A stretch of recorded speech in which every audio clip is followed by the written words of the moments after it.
Bonjour, je suis Christophe Bourseau, le directeur de l'agence de Couëron. Notre palette d'activités, c'est tout d'abord l'assainissement, bien sûr.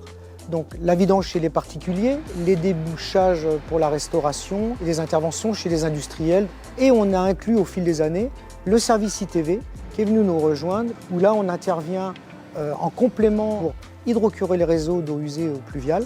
Et nos collègues, eux, investissent les lieux pour faire de l'inspection télévisée des réseaux. Je suis Estimé Bonou, je suis le responsable de l'agence inspection télévisée des réseaux. Lorsqu'on parle d'ITV, en fait, c'est un terme générique pour parler du contrôle des réseaux d'assainissement. On a 3 types de contrôles. Donc, on a des contrôles visuels. Donc là, c'est un opérateur qui arrive sur les réseaux, qui ouvre les ouvrages et qui ensuite voit visuellement dans quel état sont les ouvrages. Et on a un contrôle télévisuel qui, celui-ci, c'est fait par le biais de caméras. On descend la caméra dans les réseaux et à partir de cette caméra, on visualise l'état des réseaux depuis la régie du fourgon pour pouvoir ensuite transmettre aux clients, donc aux collectivités notamment, un rapport détaillé dans lequel on retrouve l'état structurel des canalisations. Et ensuite, le dernier contrôle qu'on fait, ce sont des contrôles d'étanchéité.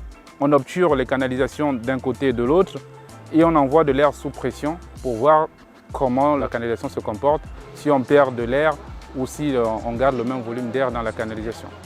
Je m'appelle Nicolas Huchet, je suis responsable d'exploitation. Je m'occupe principalement de la gestion du planning. Je m'occupe également de la gestion du parc matériel, la gestion du parc véhicule et je gère les situations de crise sur tout ce qui est pollution. Les 5S, nous, on va les appliquer principalement sur la gestion du matériel et de tout ce qui est véhicule. C'est un réel gain de temps pour l'exploitation et aussi pour les opérateurs. On essaye de faire en sorte que chaque chose soit à sa place, que ça soit bien identifié. On essaie également de faire en sorte que le matériel soit le plus efficacement possible rangé, c'est-à-dire qu'on va mettre les charges lourdes idéalement à hauteur d'homme. C'est pour ça qu'on a mis des racks à tuyaux et qu'on a mis également des suspentes pour pouvoir accrocher tout ce qui est panneau. Ça permet de prendre ce dont on a besoin.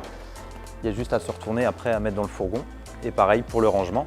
Ça nous permet de savoir où se trouve notre matériel, de ne pas acheter du matériel qu'on possède déjà, de mieux l'entretenir et d'avoir un visuel tout de suite si une chose n'est pas à sa place. C'est également bien pour les opérateurs parce que quand ils ont un chantier et qu'ils ont du matériel à prendre, ils n'ont pas de questions à se poser. Grâce à la qualité des prestations réalisées par nos chauffeurs opérateurs, le niveau de compétence fait que nous sommes reconnus chez nos clients et par nos pairs et c'est le plus important pour l'ensemble de l'équipe.